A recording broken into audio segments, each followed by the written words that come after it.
부동산 전망하는 남자 골든마우스 인사드립니다. 모두에 말씀드리기 전에 저는 이런 얘기를 좀 드리면서 이야기를 나눠보도록 하겠습니다. 어떤 이론만 아는 사람하고 실질적으로 실행할 수 있는 거랑은 또 별개예요. 어떤 말인지는 아실 거 아니에요. 아무리 이론가들이 실전에서는 말은 그렇게 해도 행동이 따르지 않으면은 그 실행을 못 한다는 얘기인데요. 제가 많이 말씀드린 게 그거잖아요. 공포에 사서 환호할 때 팔라고. 이 시장 같은 경우를 왜 드렸냐면 지금 증권 시장은 금융 위기 때부터 했으니까 15년, 16년 정도 된 것 같고요. 부동산은 20년 정도 됐는데요.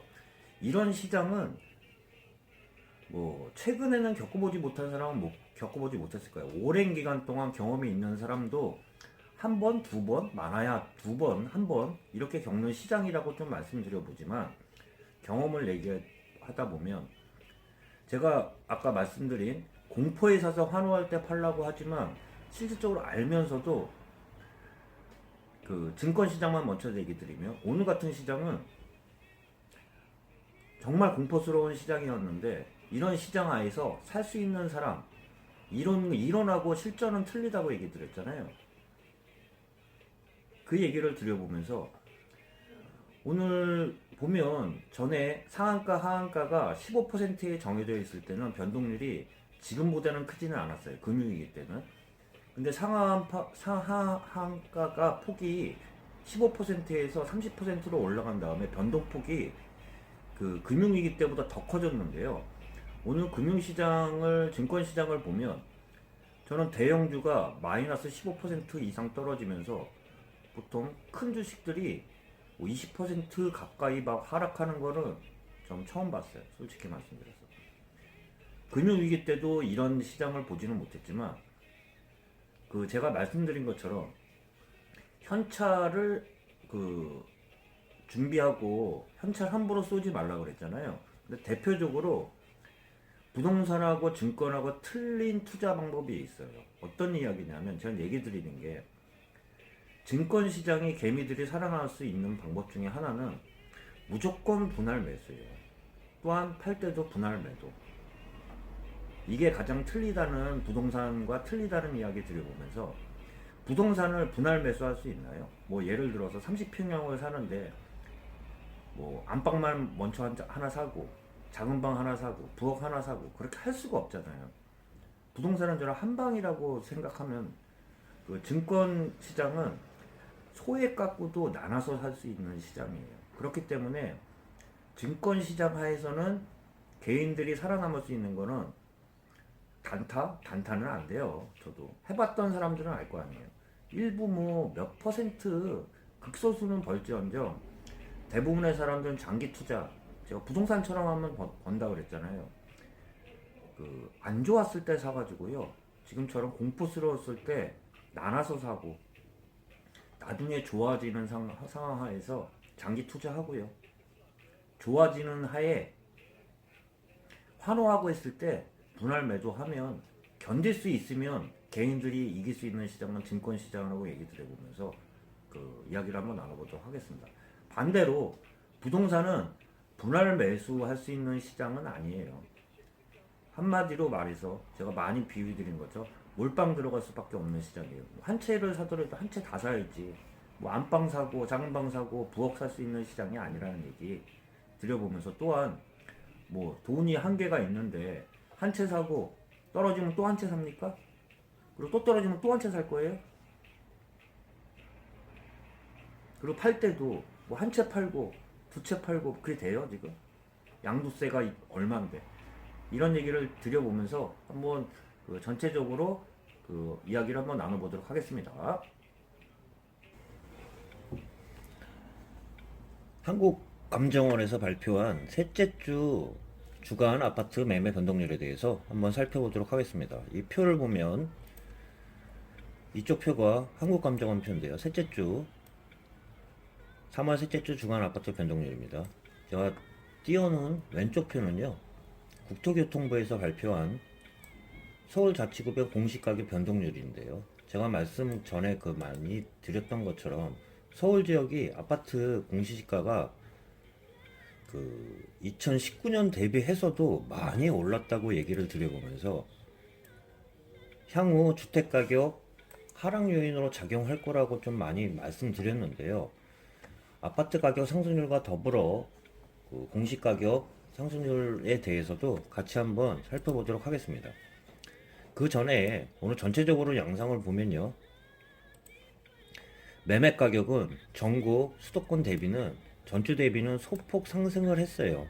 전국은 0.07%로 전주 대비 조금 상승했고요. 수도권도 0.29%로 전주 대비 상승률을 이어가고 있고요. 지방이나 서울 같은 경우는 보합권 내지 서울 같은 경우는 소폭 0.02% 상승이었으나 이번 셋째 주는 보합권을 유지하고 있으면서 0%로 맞추고 있는 지역은 서울이라고 좀 말씀드려 볼 수 있습니다. 전세 가격 지수는 전주 대비 큰 변동률은 없다고 전체적으로 말씀드려보면 전국 수도권 지방 서울 쪽으로 봐도요.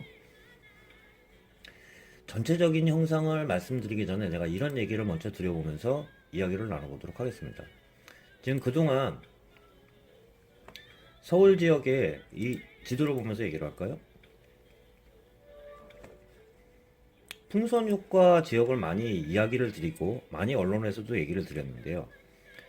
수도권 지역에 서울 지역을 누르니까 주변이 부풀어 올랐으면서 세종 지역도 같이 늘어났다고 하면서 보통 이렇게 많이 얘기 드렸는데요. 서울 지역을 누르다 보니 최근에는 소폭 상승해서 보합권까지 내려왔다고 얘기 드려보면서 이 팽팽한 가운데를 눌러버리니까 주변이 부풀어 오르는 그 효과를 풍선 효과라고 하잖아요.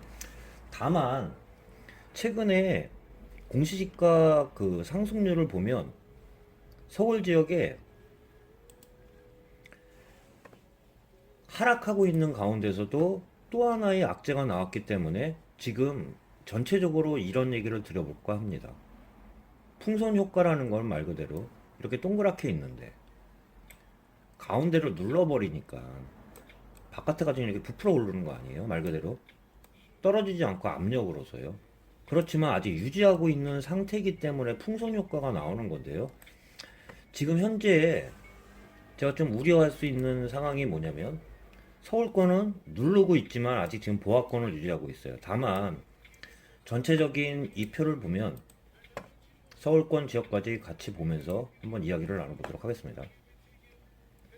서울 지역에 대해서 먼저 살펴드리면 동남권 지역이 키포인트 지역이라고 좀 많이 말씀드려봅니다. 동남권 지역 같은 경우는 전주 대비 하락폭을 계속 셋째 주 대비는 더 키웠던 지역은 서울 지역의 동남권이라고 말씀드려보면서 전체적으로 서울이 0% 보합을 유지했던 이유 중에 하나가 동남권의 하락률이 깊어진 가운데 타 지역 대비는 전주 대비의 그 상승률을 대부분 다 이어가고 있지만 동남권의 하락률이 깊어지면서 보합권을 셋째 주 대비는 보합권이 왔다고 얘기 드려보면서 앞으로 동남권의 영향 하에 어떻게 될지를 한번 보셔야 되는데요.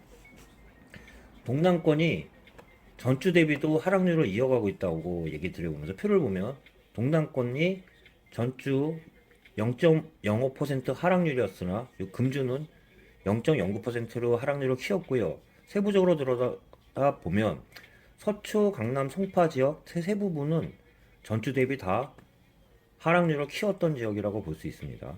서초는 0.12% 하락했고요. 전주 대비 더 많이 하락했고요. 강남도 0.02% 하락, 송파도 0.08% 하락, 강동도 0.01%로 보합권 내에 왔어요.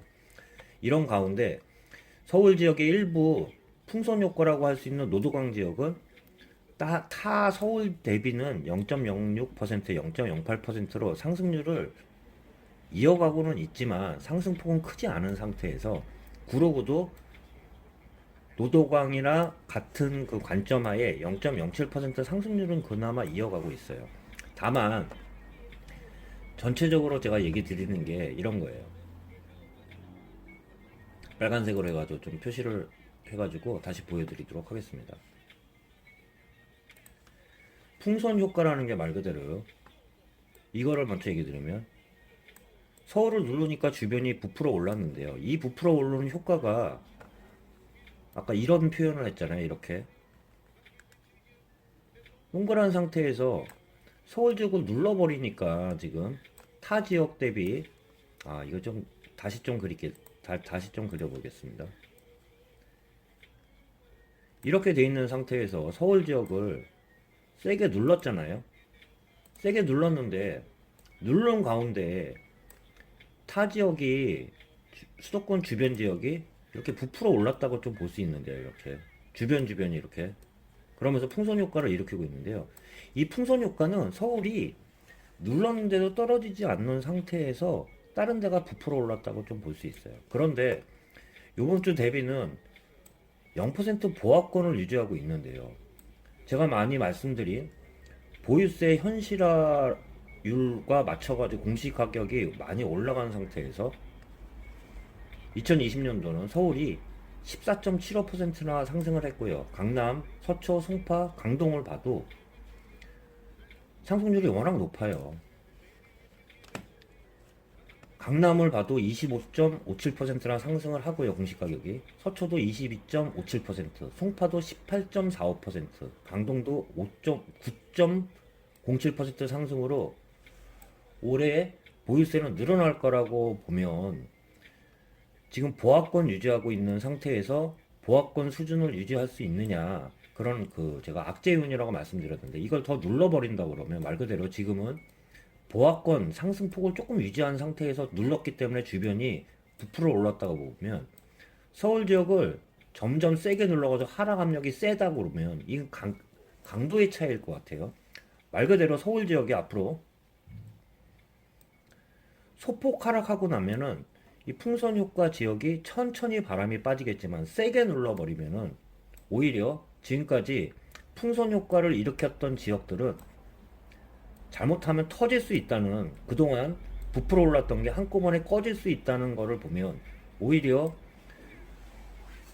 수도권 서울 지역도 마찬가지지만 일부 서울 대비 풍선 효과를 일으키는 지역도 지금 경계를 늦춰서는 안 된다는 이야기 한번 드려보면서 수도권 지역에 대해서도 한번 살펴보면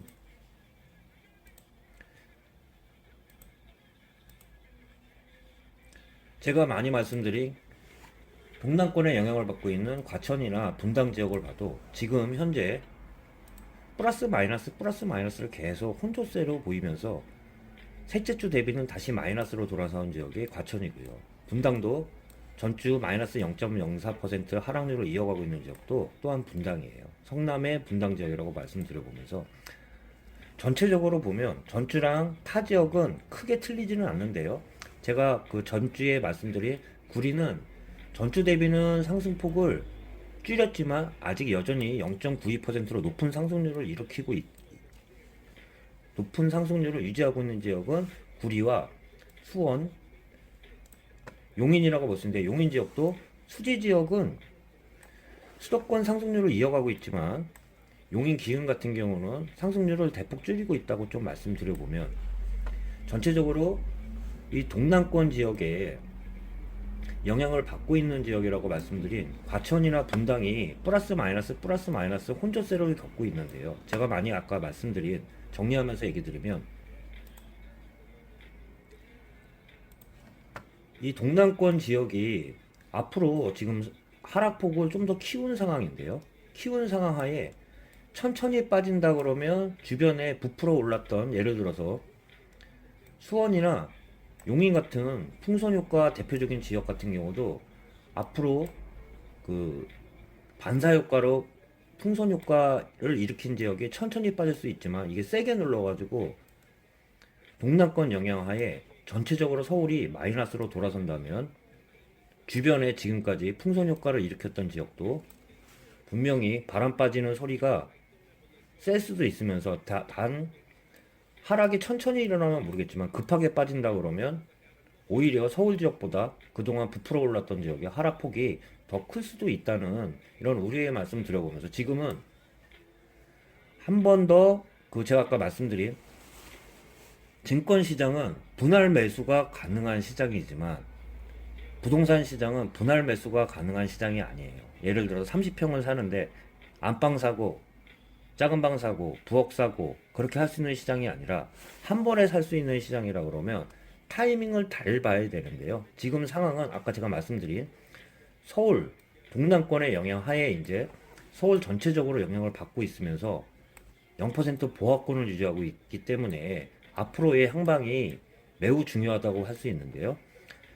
하락이 약하게 빠진다 그러면 큰 그 데미지는 없을지언정 만약에 급하게 빠진다 그러면 서울뿐만 아니라 지금까지 부풀어왔던 수도권의 풍선 효과 지역도 결코 안전하지 않고 오히려 빠지는 폭은 더 클 수 있다는 이야기 마지막으로 드려보면서 주의 깊게 살펴보시라는 말씀 드려보면서 남은 시간 편안한 시간 되시길 바라겠습니다. 예, 골든마우스였고요. 다시 다음 영상으로 해서 찾아뵙도록 하겠습니다.